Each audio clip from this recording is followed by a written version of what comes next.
So I got my Godzilla 1991 today. This is Godzilla from Godzilla versus King Ghidorah. And this one is the Shinjuku Decisive Battle, which I assume just means the final battle.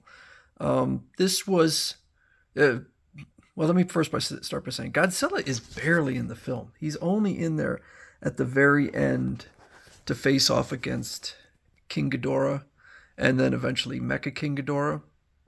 And he is sort of the villain. There's multiple villains, but he eventually has to be defeated because he's destroying Tokyo. So, how did it turn out? Well, let's take a look, because my biggest fear was that this figure was going to be a near duplicate of the 1989 Bio-Gojiri suit, and it really kind of is. So they are incredibly similar. The new one, I think somebody mentioned in the comments that the new one would be darker, and indeed he is darker. I think there's been redesign. Well, I know there's been redesign of the legs. The musculature of the thighs is a little different. On this one, which is the 1989 version, it's got kind of this floating piece outside here, and then the other piece is kind of over here. So I don't know if it got like turned around or something, but they are definitely asymmetrical. In the case of the 1991 figure, there is another floating piece, but it's inside rather than outside. And just there's subtle differences to the musculature of the thigh. I don't know, maybe it's my imagination. The spines look pretty much exactly the same. The head, let's see, the head,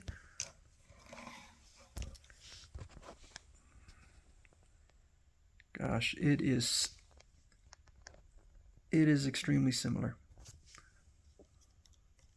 Jaw's a little out of, which is not surprising because the suits were almost the same. I think the neck is thicker.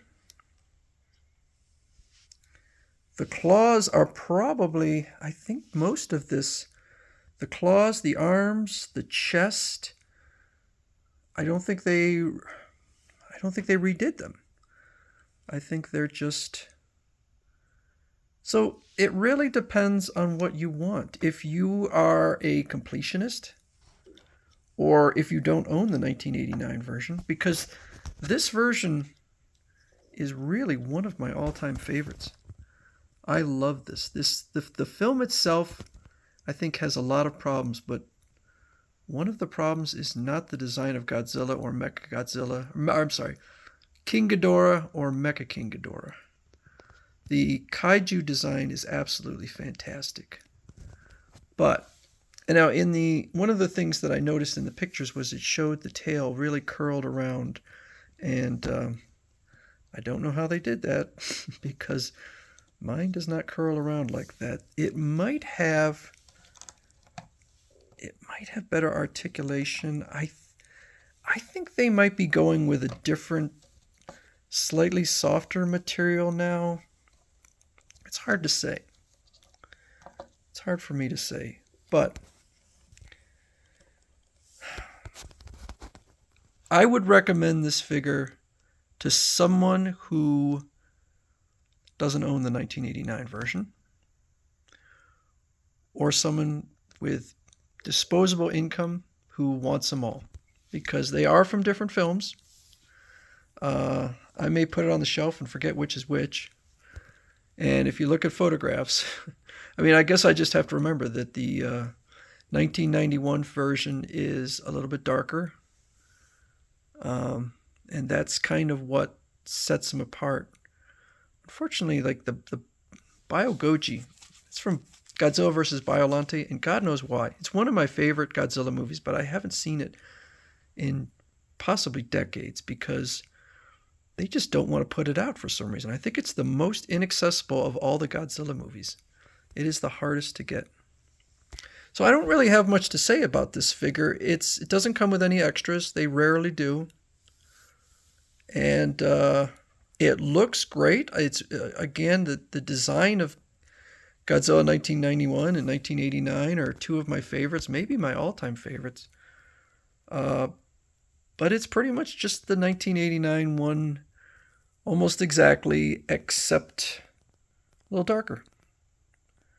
So, to anyone who's curious as to whether it's just a remake, no, it's not entirely a remake, but it's darn close. It's really close to a remake. I'm not going to be able to focus. Okay, there we go. Like, I think even... Let's see here. I don't know. Maybe they... Can I put them together? I don't know. You make the call. Did they use the exact same mold? I think they did for parts of it. I think the arms, claws, and chest and spines are probably the same mold. But anyway, that's Bandai's s.h.monsterarts Godzilla 1991, the Shinjuku Decisive Battle.